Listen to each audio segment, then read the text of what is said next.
तो दोस्तों आज हम फिर से आपके लिए लेकर आए हैं देश दुनिया की सभी ताजा बड़ी खबरें। फटाफट एक एक कर विस्तार से आज आपको बताएंगे, तो वीडियो को अंत तक जरूर देखें। दोस्तों वीडियो अच्छी लगे तो वीडियो को लाइक कर दें। या दोस्तों पहले कर मैं आपको बता दें कि चीन के मुसलमानों के समर्थन में उतरा संयुक्त राष्ट्र ने चीन की सरकार पर प्रतिबंध लगाने का किया ऐलान। बोले चीन में गुलामों जैसी जिंदगी जी रहे हैं उइगर मुसलमान, खिलाया जा रहा है सुअर का मांस। वहीं आपको बताएंगे दोस्तों कि हिंदू महासभा ने योगी को लिखा खून से पत्र, जन्माष्टमी के दिन मथुरा की शाही ईदगाह मस्जिद में पूजा करने की मांग। वहीं आपको बताएंगे दोस्तों कि बिल्किस बानो के रेपिस्टों को छोड़कर बुरी तरह से फंसी भाजपा, जिस कानून के तहत किया गया रिहा, केंद्र लगा चुका है उस पर रोक, दोबारा से इन सभी को होगी जेल। वहीं आपको बताएंगे दोस्तों कि अफगानिस्तान के काबुल की मस्जिद में नमाज के दौरान धमाका, 21 नमाजियों की मौत, 60 लोग जख्मी। वहीं आपको बताएंगे दोस्तों कि उत्तर प्रदेश में फिर बढ़ी आजम खान की मुश्किलें, समर्थकों सहित आजम खान पर धमकाने के मामले में एफआईआर दर्ज। वहीं आपको बताएंगे दोस्तों कि अब विश्व हिंदू परिषद ने जेल से रिहा हुए बिल्किस बानो के दोषियों का किया सम्मान, सामने आई तस्वीर। वहीं आपको बताएंगे दोस्तों कि झारखंड के स्कूलों में मिड डे मील बंद होने की नौबत, 4 महीने बाद भी केंद्र की मोदी सरकार से नहीं मिला फंड, शिक्षा मंत्री ने केंद्र से लगाई गुहार। तो दोस्तों सभी खबरों को आपको एक एक कर बताने वाले हैं, वीडियो को लाइक कर चैनल को सब्सक्राइब जरूर कर दें। इसी बीच पर तो दोस्तों अगली खबर की ओर, तो चीन में गुलामों जैसी जिंदगी जी रहे हैं उइगर मुसलमान, संयुक्त राष्ट्र की रिपोर्ट में खुलासा, चीन पर लगेगा प्रतिबंध। जब दोस्तों आपको बता दें कि चीन को लेकर बड़ा खुलासा आज संयुक्त राष्ट्र की रिपोर्ट में हुआ है। दरअसल आपको बता दें कि संयुक्त राष्ट्र की रिपोर्ट में खुलासा हुआ है कि चीन में जो उइगर मुसलमान रहते हैं सिंजियांग प्रांत में, वो अब गुलामों की जैसी जिंदगी जी रहे हैं और चीन जबरन उनसे मजदूरी करा रहा है। बिना आरोप के उन्हें डिटेंशन सेंटर में डाला जा रहा है और सुअर का मांस खिलाकर उन्हें नास्तिक बनाया जा रहा है। दरअसल आपको बता दें कि संयुक्त राष्ट्र की रिपोर्ट में यह भी खुलासा हुआ है कि चीन में जो उइगर मुसलमान हैं उनको नपुंसक भी बनाया जा रहा है और उनके महत्वपूर्ण अंगों को निकालकर दुनिया भर के देशों में बेचा जा रहा है। जो मुसलमान इस मामले को लेकर मना करते हैं उनको पीटा जाता है, बुरी तरह से उससे प्रताड़ित किया जाता है और इस्लाम धर्म छोड़कर नास्तिक बनाने की कोशिश की जाती है। वहीं आपको बता दें कि संयुक्त राष्ट्र रिपोर्ट में यह भी खुलासा हुआ है कि चीन में हजारों उइगर मुसलमान जिनका कोई भी गुनाह नहीं है, उनको डिटेंशन सेंटर में चीन की सरकार रखे हुए है और उन्हें सुअर का मांस खिला रही है, इस्लाम धर्म छोड़कर नास्तिक बनाने की कोशिश कर रही है। तो ये बड़ी अपडेट आई इसी बीच पर। तो दोस्तों अगली खबर की ओर, तो जिस कानून के तहत बिल्किस बानो का रेप करने वाले आरोपियों को बीजेपी सरकार ने किया रिहा, केंद्र लगा चुका है उस पर रोक, दोबारा होगी इन सभी को जेल। जब दोस्तों आपको बता दें कि गुजरात के 2002 के दंगों के दौरान बिल्किस बानो का रेप करने वाले 11 दोषियों को गुजरात की बीजेपी सरकार ने रेमिशन पॉलिसी के तहत रिहा कर दिया। लेकिन आपको बता दें कि अब रेमिशन पॉलिसी को लेकर ही गुजरात की बीजेपी सरकार फंस गई है। दरअसल आपको बता दें कि जिस कानून के तहत गुजरात की बीजेपी सरकार ने बिल्किस बानो का रेप करने वाले दोषियों को जेल से छोड़ा है, उस कानून पर केंद्र की मोदी सरकार पहले ही रोक लगा चुकी है और इसका खुलासा गुजरात के एक शीर्ष अधिकारी ने मंगलवार को किया है, जिसके बाद भाजपा की मुश्किलें बढ़ गई हैं। शीर्ष अधिकारी ने केंद्र की मोदी सरकार के दिशा निर्देशों के उल्लंघन का आरोप भी लगाया है। दरअसल आपको बता दें कि गुजरात सरकार की ओर से कहा गया था कि जब इन आरोपियों को दोषी ठहराया गया था तब ये रोक लागू नहीं थी। दरअसल आपको बता दें कि विपक्ष ने गोधरा दंगों के दौरान गैंगरेप और हत्या के आरोपियों को रेमिशन पॉलिसी के तहत जेल से रिहा करने पर सवाल उठाते हुए इसे केंद्र सरकार के दिशा निर्देशों का उल्लंघन बताया था।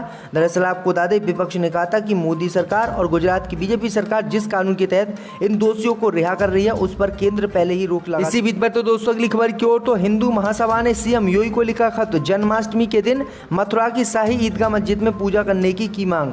जब दोस्तों आपको बता दें कि अखिल भारत हिंदू महासभा के एक सदस्य ने अपने खून से मुख्यमंत्री योगी आदित्यनाथ को पत्र लिखा है। उन्होंने सीएम योगी से मांग की कि शाही मस्जिद ईदगाह के अंदर श्री कृष्ण जन्माष्टमी पर पूजा करने की अनुमति दी जाए, क्योंकि यह भगवान कृष्ण का जन्म स्थान है। हिंदू महासभा के राष्ट्रीय कोषाध्यक्ष दिनेश शर्मा ने कहा कि वह 19 अगस्त को श्री कृष्ण जन्माष्टमी के अवसर पर स्थानीय ब्रजवासियों के साथ देवता की पूजा करना चाहते हैं। ये मामला ऐसे समय में सामने आया है जब कृष्ण जन्मभूमि शाही ईदगाह मस्जिद विवाद जो है कोर्ट में चला है और हिंदू याचिकाकर्ता का दावा है कि मस्जिद कटरा केशव देव मंदिर से संबंधित एक भूखंड पर बनाई गई है और इससे हटना चाहिए, जिस तरह से जो है बाबरी मस्जिद को हटाया गया था। तो ये बड़ी अपडेट आ रही दोस्तों। इसी बीच पर तो दोस्तों अगली खबर की ओर, तो काबुल की मस्जिद में नमाज के दौरान धमाका, 21 लोगों की मौत, 60 जख्मी। जब दोस्तों आपको बता दें कि अफगानिस्तान की राजधानी काबुल की एक मस्जिद में हुए धमाके में कम से कम 21 लोग की मौत हो गई है और 60 से ज़्यादा लोग जख्मी हो गए हैं। खैर खाना इलाके की मस्जिद में उस समय धमाका हुआ जब लोग मगरिब की नमाज अदा कर रहे थे। काबुल सुरक्षा विभाग के प्रवक्ता खालिद जादरान ने धमाके की पुष्टि करते हुए बताया है कि काबुल के PD 17 में एक मस्जिद में बम विस्फोट हुआ है। उन्होंने बताया है कि इलाके में सुरक्षा बल पहुंच चुके हैं और सभी घायलों को अस्पताल ले जाया जा रहा है। इस धमाके में मस्जिद के इमाम माबाब अली समीर अहमद भी मारे गए हैं। तो ये बड़ी अपडेट आई दोस्तों कि लगातार काबुल में मस्जिदों में हमले हो रहे हैं और आतंकवादी मस्जिदों को तक नहीं छोड़ रहे हैं। इसी बीच पर तो दोस्तों अगली खबर की ओर तो फिर बड़ी आजम खान की मुस्केत समर्थकों द्वारा धमकाने के मामले में FIR दर्ज। जब दोस्तों आपको बता दें कि समाजवादी पार्टी के वरिष्ठ नेता और रामपुर सदर सीट से विधायक आजम खान के खिलाफ बुधवार को जान से मारने की धमकी देने के मामले में FIR दर्ज कराई गई है। आजम खान के अलावा 5 अज्ञात के खिलाफ कोतवाली थाने में मामला दर्ज किया गया है। FIR दर्ज कराने वाले युवक ने कहा कि आजम खान के लोगों ने उसे घर आकर धमकाया और जान से मारने की धमकी दी। पीड़ित ने कहा है कि मुझे यतीम खाना बक मामले में गवाही देने से रोका जा रहा है। दरअसल आपको बता दें कि साल 2019 में आजम खान के खिलाफ नन्हे यतीम खाना बक बोर्ड से संबंधित मामले में शिकायत दर्ज कराई थी। समाजवादी पार्टी की सरकार के समय यतीम खाना बक बोर्ड की भूमि को खाली कराने के लिए मकानों को तोड़कर जबरन खाली कराया गया था। फिर जब यूपी में बीजेपी की सरकार आई तो 2019 में तत्कालीन CO सट्टी आले हसन सहित आजम खान के खिलाफ गंभीर धाराओं में मामला दर्ज किए गए थे। इनमें मकान तोड़े जाने से लेकर लूटपाट और जान से मारने की धमकी और अन्य आपराधिक षड्यंत्र जैसी गंभीर धाराएं लगाई गई थी। उसी मामले में रामपुर की MP MLA कोर्ट में गवाही होनी है, लेकिन आपको बता दें कि अदालत जाने से पहले ही नन्हे खान नाम के व्यक्ति को जो है जान से मारने की धमकी दी जा रही है, जिसके बाद आजम खान के खिलाफ उन्होंने FIR दर्ज कराई है। इसी बीच पर तो दोस्तों अगली खबर की ओर तो बिल्किस बानो केस को लेकर विश्व हिंदू परिषद ने जेल से रिहा हुए दोषियों को किया सम्मानित। सामने आई तस्वीर। जब दोस्तों आपको बता दें कि गुजरात में गोधरा कांड के दौरान बिल्किस बानो गैंगरेप के सभी 11 सजा युक्त कैदियों को सरकार ने रिहा कर दिया। जेल से बाहर आने के बाद विश्व हिंदू परिषद के दफ्तर में उनका फूल माला पहनाकर सम्मान किया गया है। आरोपी राधे श्याम को VHP के अरविंद सिसोदिया द्वारा फूलों की माला पहनाकर स्वागत करते हुए फोटो सामने आई है। वहीं अन्य तस्वीरों में दोषी फूल माला पहने कुर्सी पर बैठे हुए हैं।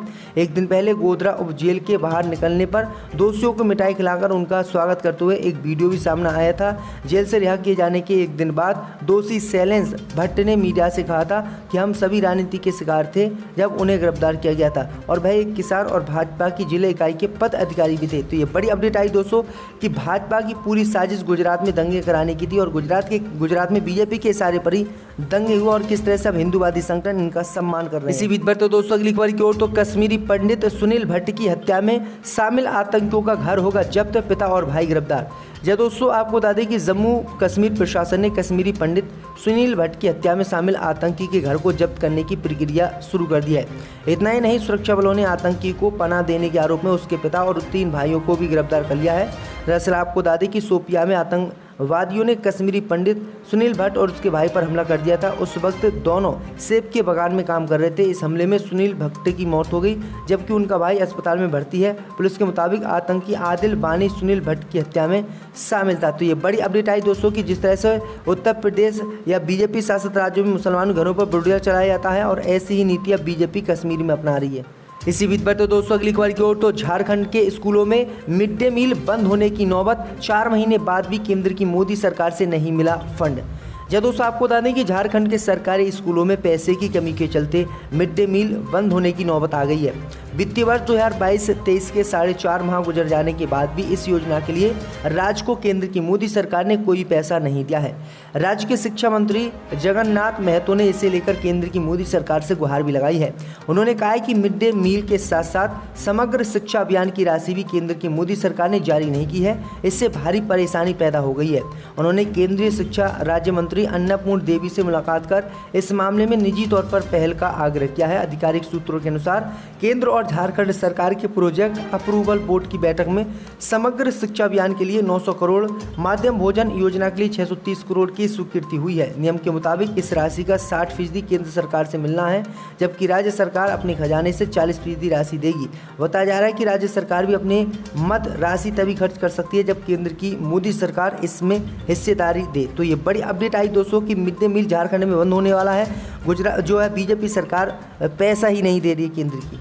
इसी बीच पर तो दोस्तों अगली खबर की ओर तो मायावती की पार्टी बसपा को किसी ने नहीं दिया 20,000 से ज़्यादा का चंदा, निर्वाचन आयोग ने सार्वजनिक की रिपोर्ट। जय दोस्तों, आपको बता दें कि लगभग एक दशक से उत्तर प्रदेश की सत्ता से बाहर बहुजन समाज पार्टी को पिछले वित्तीय वर्ष के दौरान किसी दाता ने 20,000 से ज़्यादा का चंदा नहीं दिया। मायावती की पार्टी द्वारा इस संबंध में दिए गए ब्यौरे को भारत निर्वाचन आयोग ने बुधवार को सार्वजनिक कर दिया है। मायावती के नेतृत्व वाली बसपा द्वारा भारत निर्वाचन आयोग को सौंपी गई वार्षिक चंदा रिपोर्ट में बताया गया कि पार्टी को व्यक्तिगत दानदाताओं और संस्थाओं से वित्तीय वर्ष 2021-22 के दौरान 20,000 रुपये से ज़्यादा की धनराशि का कोई चंदा नहीं मिला। कई वर्षों से पार्टी को कम कमाई वाले लोगों से ही चंदा मिल रहा है। तो ये बड़ी अपडेट आ रही दोस्तों।